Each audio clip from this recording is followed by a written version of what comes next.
इस केस को हम पर्सनली डील कर रहे हैं, पर्सनल इंटरेस्ट इस केस में मैं ले रहा हूं।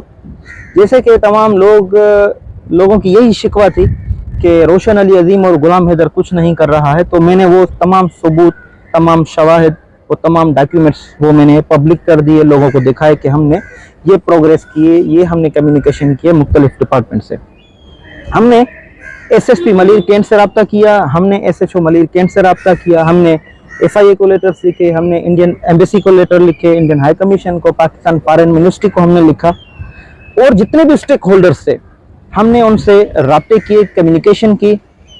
और हम जो है उनकी जो डोमेन है, जिनका जितना डोमेन है, उनमें अपने डोमेन में काम करने की इल्तिजा करते हैं, रिक्वेस्ट करते हैं आप जिनका जितना डोमेन है वो अपने डोमेन में रहकर काम करें और कोई भी जो नॉन सीजन्स एक्ट है वो न करें। आपकी जो ड्यूटी है वो सरंजाम दें और आपके जो फ़राइज़ हैं वो आप सरंजाम दें।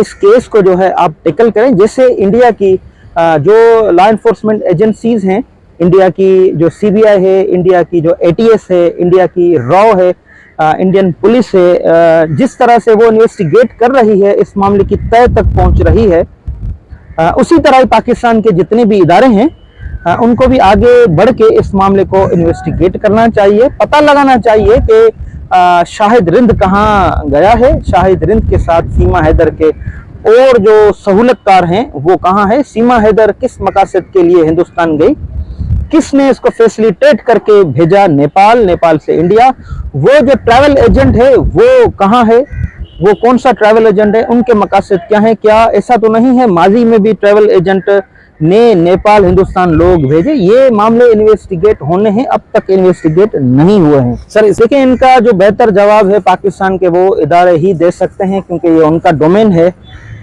उन्होंने अपनी ड्यूटी जो है सरंजाम सही तरह से नहीं दी है, उसका अंजाम, उसका जो है जवाब वही दे सकते हैं।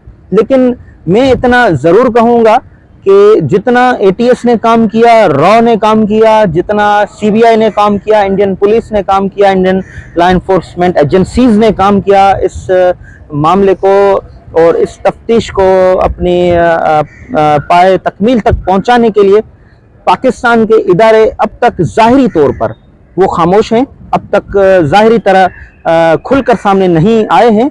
अंदरूनी तरह वो तफ्तीश कर रहे होंगे, उनका उन इदारों को ही पता है, वही जवाबदा है, वही जवाब दे सकते हैं।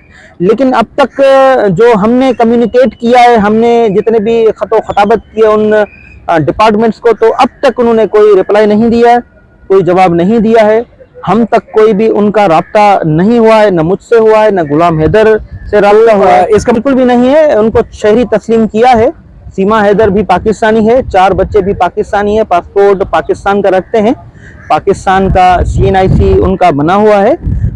रही बात तफ्तीश की, वो ही इदारे बता सकते हैं कि उनकी तफ्तीश कहाँ तक पहुंची है और वो अब तक क्यों खामोश हैं। उनका कोई भी रिप्लाई नहीं आया है अब तक, ना फॉरेन मिनिस्ट्री ने कोई रिप्लाई दिया है, ना ही कोई काउंसलर एक्सेस दिए, क्योंकि हम गुलाम हैदर के वकील हैं, गुलाम हैदर के बच्चों के वकील हैं और हम ये चाहते हैं कि सीमा हैदर पाकिस्तान वापस आए, गुलाम हैदर के बच्चे वापस आए।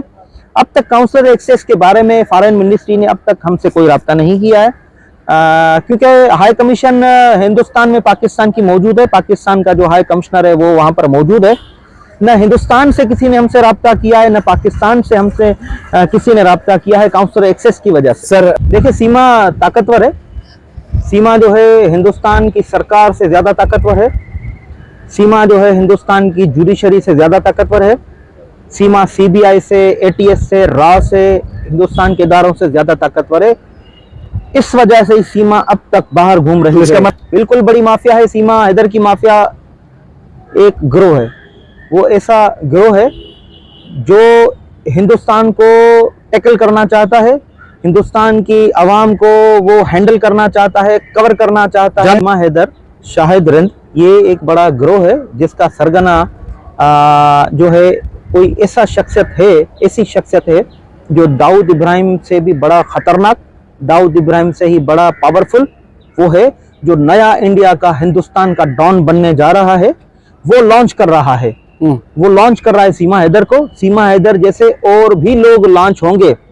तो मेरी ये पहले से ही बात की हुई है कि ये एक माफिया है, इसमें हिंदुस्तान के पॉलिटिशियन इन्वॉल्व जरूर होंगे, हिंदुस्तान की जो लॉ एनफोर्समेंट एजेंसीज हैं उनमें जरूर इन्वॉल्व होंगे, बॉर्डर सिक्योरिटी के लोग जरूर इन्वॉल्व होंगे, क्योंकि मेरा कहने का एक मकसद है, रीजन है। आप देखें कैसे बॉर्डर क्रॉस किया, नहीं इन्वॉल्व होगा बॉर्डर सिक्योरिटी फोर्सेस का कोई अमलदार, नहीं होगा, जरूर होगा। उसको इतना शेल्टर मिल रहा है, नहीं होगा कोई इंडियन पॉलिटिशियन, जरूर होगा। और उसकी इतनी बेल जल्दी ग्रांट हो गई, जल्दी फॉरेन एक्ट में बेल ग्रांट नहीं होती है, क्योंकि प्रमा फेसा केस होता है। उस लड़की के पास पाकिस्तान का न पासपोर्ट न हिंदुस्तान का वीजा, पाकिस्तान का पासपोर्ट जरूर लेकिन हिंदुस्तान का वीजा नहीं था। प्रमा फेसा केस, बेल मिल गई, उसको सिक्योरिटी दी जा रही है, हॉस्पिटल जा रही है तो उसके पुलिस साथ आ रही है, तो बड़ी माफिया